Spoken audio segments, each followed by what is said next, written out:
Good morning, good afternoon, good evening. We are Group 6 and today we'll be discussing Alzheimer's disease. So in this discussion, we'll be covering definition, epidemiology, etiology, pathophysiology, clinical manifestations, differential diagnosis, complications, medical or surgical management, PT assessment, PT management, and special considerations for the geriatric population. What is Alzheimer's disease? Alzheimer's is a progressive and irreversible neurodegenerative disorder. This means that over time, it gradually damages the brain and leads to continuous decline in cognitive function, especially memory. So, according to Abers and Buchon, this decline is often followed by problems in language, judgment, problem solving, and overall functional abilities. In short, as the disease progresses, patients experience more difficulty performing their daily tasks and communicating effectively. So, from a biological perspective, as stated by O'Sullivan and colleagues, Alzheimer's involves neuronal loss and synaptic degeneration, meaning brain cells and their connections deteriorate. It's also characterized by the buildup of amyloid beta plaques and neurofibrillary tangles, which are abnormal protein deposits in the brain. This disrupt normal brain function and lead to the symptoms we see clinically. Now let's look at the epidemiology or occurrence of Alzheimer's disease. Alzheimer's is actually the most common cause of dementia among older adults. It accounts for about 60 to 80% of all dementia cases. The risk increases significantly with age, especially in individuals aged 65 years and older. In fact, about 1 in every 9 adults aged 65 and above has Alzheimer's disease, and the incidence doubles every 5 years after that age. When it comes to gender, Alzheimer's is more common in women, which is partly because women tend to live longer than men.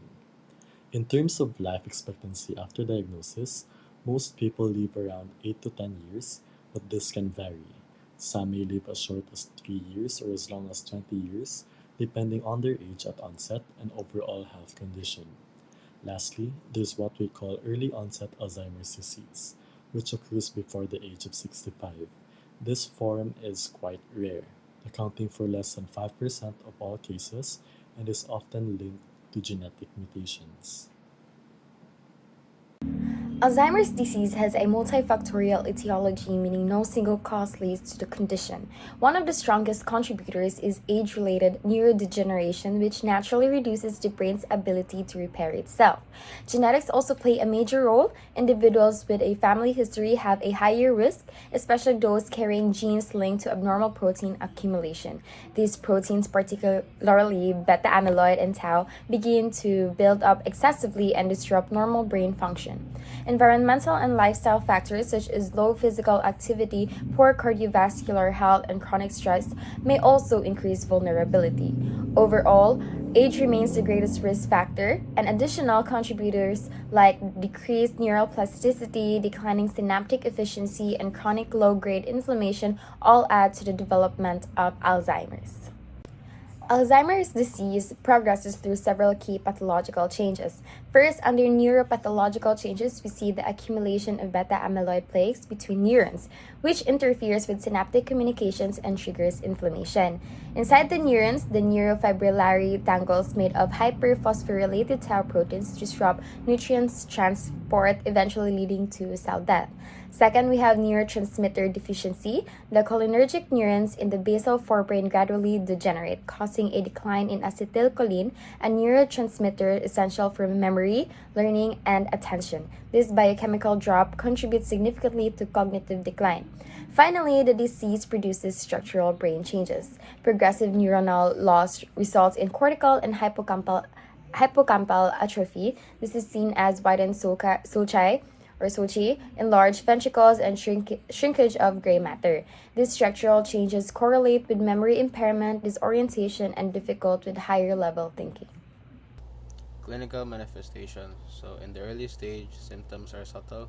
Patients may have short-term memory loss, mild disorientation, difficulty finding words, and slight changes in mood or judgment. These signs are often mistaken for normal aging. In the middle stage, symptoms become more noticeable. Memory worsens, and patients may forget family members or daily routines. They struggle with activities of daily living, show wandering behavior especially at night, and experience language problems, apraxia, and poor spatial awareness. In the late stage, the decline becomes severe.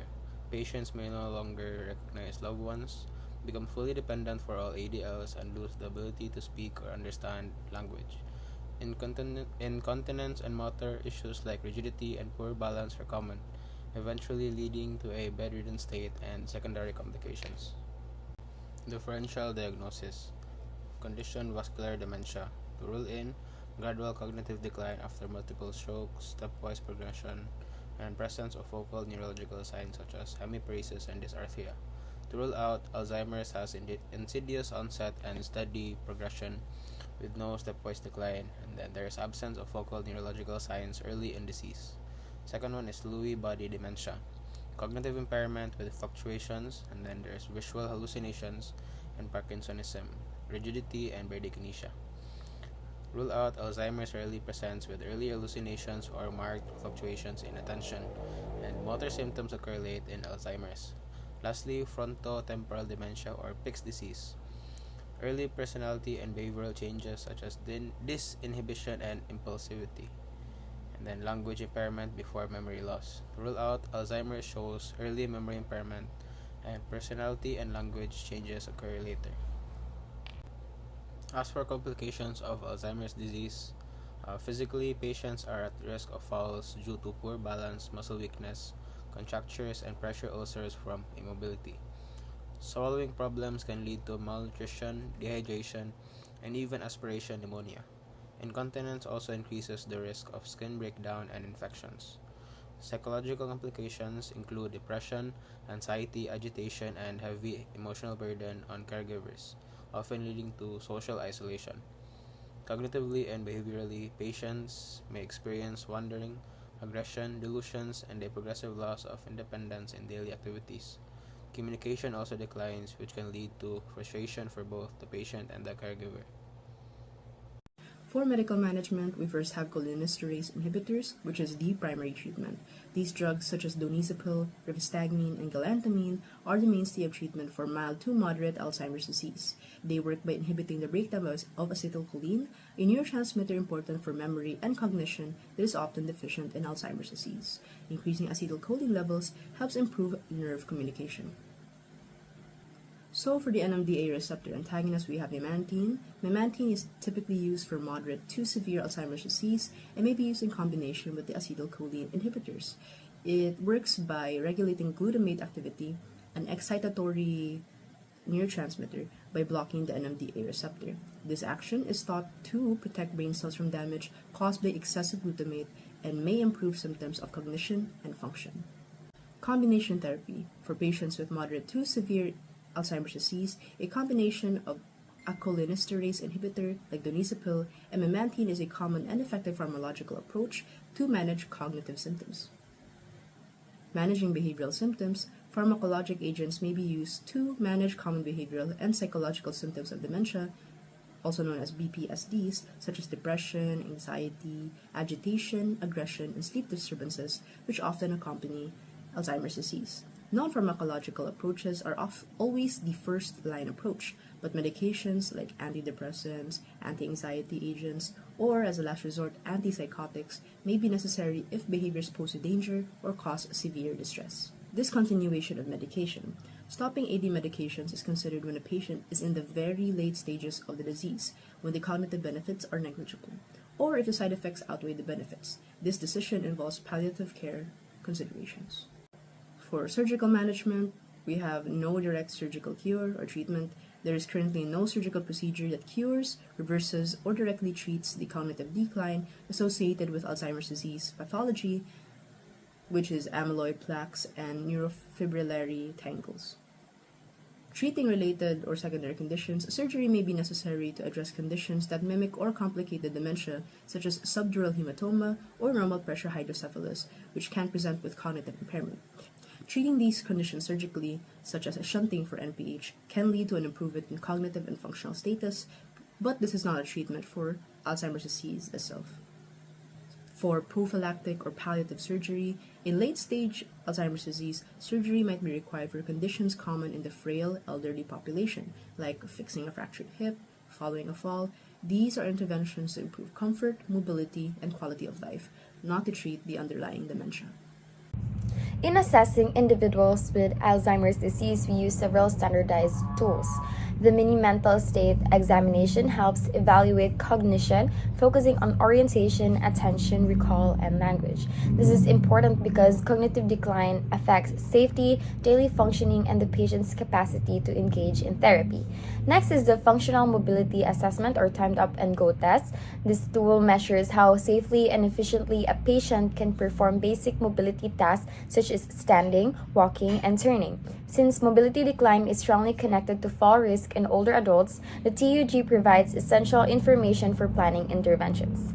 Lastly, the Berg Balance Scale assesses static and dynamic balance abilities. Many patients with dementia shows impaired motor planning and reduced postural control. Identifying balance deficits early helps prevent falls and allows us to design targeted balance and strengthening exercises. For gait assessment, it is crucial as patients with conditions like Alzheimer's disease often present with a slowed gait, decreased stride length, and significant coordination difficulty. Analyzing the gait helps us to pinpoint specific mobility deficits and identify compensatory patterns that could increase the risk of falls. We look for reduced arm swing and increased double limb support time, which are common indicators of instability in this population. Next is for the manual muscle testing or MMT. It is essential as weakness, particularly in the lower extremities, severely impacts functional tasks. Weakness negatively affects crucial activities like sit to stand transfers, ambulation, and stair negotiation. So, accurate MMT results are required to prescribe the appropriate therapeutic exercises with the correct intensity and focus to improve functional strength and stability. Lastly is for the 6-minute walk test. This test measures the distance the patients can walk in 6 minutes. Patients with cognitive decline are highly prone to deconditioning due to inactivity. So it is vital for assisting in the determination of patients' cardiovascular capacity and functional endurance necessary for safely performing daily tasks and maintaining independence. This distance walk is correlated with overall functional prognosis. So for PT management, we have functional task training. So given the fact that Alzheimer's disease affects motor planning and memory, so functional task training focuses on repetitive, meaningful activities like sit to stand, bed mobility, toilet transfers, and walking. So these exercises help maintain independence for a longer period, slows functional deterioration, and reduces caregiver burden. So balance training and fall prevention. Patients have high fall risk due to impaired judgment, gait changes, and poor safety awareness caused by Alzheimer's disease. So, balance training aims to improve postural control, enhance the patient's ability to respond to environmental challenges, and strengthens their protective reactions. So, we also include strengthening exercises, specifically targeting the lower extremity, the core, and postural muscles. So muscle weaknesses, sarcopenia, and deconditioning are very common in older adults and is accelerated further by the cognitive decline and inactivity in Alzheimer's disease. So strengthening key muscle groups can improve gait stability, reducing fall risk, enhancing the ability to stand and walk, and supports better posture. So a PT management that we have is aerobic exercises. So aerobic exercises aim to increase cerebral blood flow, enhance neuroplasticity, and support memory and executive functioning. It reduces agitation, improves sleep quality, boosting mood, and slowing down cognitive decline. It also enhances endurance, which allows patients to participate fully in independent in ADLs and social activities, giving them more independence. Environmental and safety modifications. So we have to keep in mind that patients with Alzheimer's often experience disorientation, poor problem solving skills, and impaired hazard awareness. So modifying the environment is a critical component of PT management. So we can simplify surroundings, use visual cues, create predictable routines, and remove trip hazards. So we also include caregiver training and education. So in educating our caregivers about communication strategies, transfer techniques, Fall prevention, exercise facilitation, and behavioral management ensures that the therapy goals are continued as at home. Special considerations for the geriatric population. As we all know, older adults often present with multiple physical, cognitive, and medical changes that require us to adopt our physical therapy approach. So now let us go through each category of considerations. First, for cognitive and behavioral consideration, when working with older adults, it is important to use short, clear, and one-step command instead of complex instructions. This helps avoid confusion and ensures better understanding. We should also maintain familiar environment and consistent schedules, since predictability reduces anxiety and disorientation. Lastly, it's better to use verbal, visual, and tactile cues to help them initiate and continue tasks, for this supports learning even when memory or attention is limited. Next, for safety and environmental modifications, always make sure the environment is safe, remove hazards, ensure good lighting, and use non-slip mats to prevent falls. Balance and postural stability training are key in geriatrics, but safety should always come first, so use proper guarding or parallel bars when necessary. Moving on to the physical and functional considerations, our training should be focused on functional goals, especially activities of daily living and mobility, not just isolated exercises. We must also monitor for fatigue and avoid overexertion since older adults may have decreased endurance. When introducing new activities, do it gradually and include frequent reviews of previously learned tasks to reinforce memory and confidence. Now, for the physiological and medical aspects, always check vital signs like heart rate, blood pressure, and oxygen saturation, especially during mobility or endurance exercises. Be mindful of comorbidities such as hypertension, diabetes, or arthritis, as this can affect exercise tolerance. It is also important to watch out for medication side effects. Dizziness or drowsiness can increase fall risk. And since older adults, especially those with Alzheimer's, may forget to drink or eat, therapy should be scheduled when their energy levels are optimal. Lastly, under motor learning and neuroplasticity, individuals with Alzheimer's or cognitive decline often retain motor habits better than new learning, so use repetition and demonstration instead of lengthy explanation. We should also guide them towards success. This means avoiding situations that causes repeated errors since this may reinforce confusion or frustration.